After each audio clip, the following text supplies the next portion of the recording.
So now, simplihan lang natin yung ating explanation, no? At pag-uusapan. Siguro, ito yung maliit na kaso na nakukulong. Oh. Ganito yan. Kapag ang isang suspect ay isang o respondent ay nagkasala sa huli na akto. So, tinatawag akto at ito ay ididimanda. Ito ay maaaring makulong. So, tandaan nyo, makulong na words. Wala siyang duration. Within that day, kapag may reklamo. Sabihin natin, yung pagnanakaw na maliit, sabihin natin, halagang 1,000 pesos. Nahuli ang isang suspect. Ngayon, kakasuhan. So ngayon, makukulong yun. Diba, alam nyo naman yung proseso sa papresento, dadalhin sa presinto, o kaya sa barangay, tapos si barangay, hindi nakapag-areglo, presinto, ipaprocess yung papers, investigation, data, tapos sambahan ng kaso. Ngayon, kapag Biyernes, hapon, wala nang bail kinabukasan kasi gabi na, Sabado, Linggo. Ngayon, kung magbe-bail siya, although sa lahat naman ng anggulo ay billable yung 1,000 pesos, maliit na kaso, 1,000 pesos, example. So, Lunes na siya makakapag-process ng bail. So, ngayon, kung matapos niya yung proseso ng bail requirement, so, within Monday, pwede siyang lumabas or Martes. Di ba? So, ngayon, nakulong ba? Oo, nakulong 2 araw, di ba? Biyernes ng gabi, Sabadong gabi, Linggong gabi, o 3 gabi nga eh. Kasi Lunes pa Yan example ng nakukulong sa maliit na kaso. And reverse that, so hindi lahat ng may kaso nakukulong.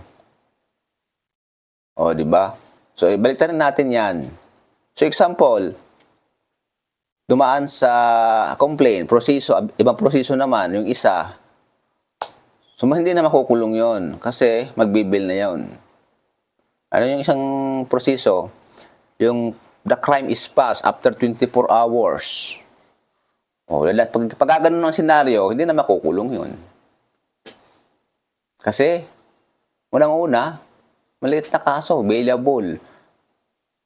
Pagkatapos nun, maaaring mag-areglo kayo sa 1,000 pesos, magkasawaan kayo. Ikaw ba naman 1,000 pesos tsatsaga ka bang balik-balik dun sa korte hanggang matapos yun? Hindi na. Hayaan mo na siguro yun. Sa panahon ngayon, yung 1,000 pesos napakaliit na.